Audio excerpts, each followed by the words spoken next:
Mume mmoja kutoka kijiji cha Begun, kaunti ya Elgeyo Marakwet, sio kaunti ya Elgeyo Marakwet, japo ni katika eneo bunge la Kuresoi, amemuua mke wake kwa kumkata na panga na baadaye kujitia kitanzi. Inaaminika kuwa mwanaume huyu na anayefahamika kama Richard Simwotwo na mkewe Junita Simwotwo walikuwa na tofauti baina yao na hatimaye mauti yakasababika. Wakazi wa eneo hilo wamesikitishwa na tukio hilo, wakiitaka serikali kuingililia kati ili kutegua kitendawili hicho. Maria Sebastian anaarifu. Migogoro katika familia imeendelea kuacha familia nyingi zikihangaika. Hii ni baada ya familia moja mjini Sirikwa kukumbwa na tanzia baada ya mume kumuua mkewe kwa kumkata na panga shingoni na kisha kujitia kitanzi nyumbani kwao. Nilipewa ripoti ya asubuhi leo nikiwa kwangu Kerenget. Nikaambiwa sasa my sister ambaye ni Junita amewawa. Ndio nikaacha kweli kufika nikakuta amewawa, amekatwa shingo na Richard Simwotwo alikuwa amechinyonga. Sasa tukiwa hivi tumeshachukua hao wawili kwa mochari, na imekuwa huzuni kubwa sisi watu wa kijiji tulipopata mwili yake imeanguka kwa nyumba na tukakuta bibi ameuliwa kitandani. Hii ni kisa ya kwanza imetokea na imetukuza kwa sababu mzee na marehemu na bibi yake amewacha watoto wadogo.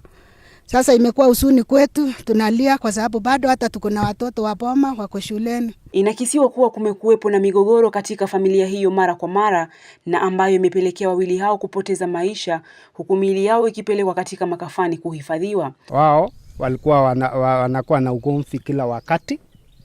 Walikuwa wanagombana wao kwa wao, na ikawa tu walikuwa wamepaki wawili kwenye nyumba kwa sababu watoto wao wameondoka, wengine wameolewa, wengine wako shuleni.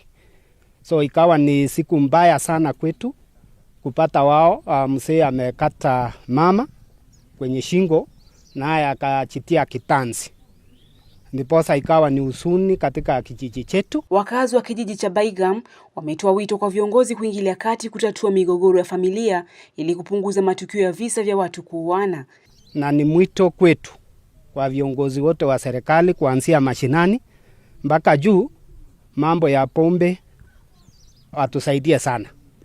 Kama mmoja wa wachungaji ninaomba kwa unyenyekevu, ikiwezekana wakazi wetu tafadhali, tukiwa na shida wacha tuende mesani tusungumuse, tupate counseling kutoka kwa viongozi wa serikali, viongozi wa familia na zaidi ya yote viongozi wa makanisa, watusungumuzie, watuhimize tujue njia ya kutatua shida ambazo tunazipita. Sebastian Maria, Undugu TV.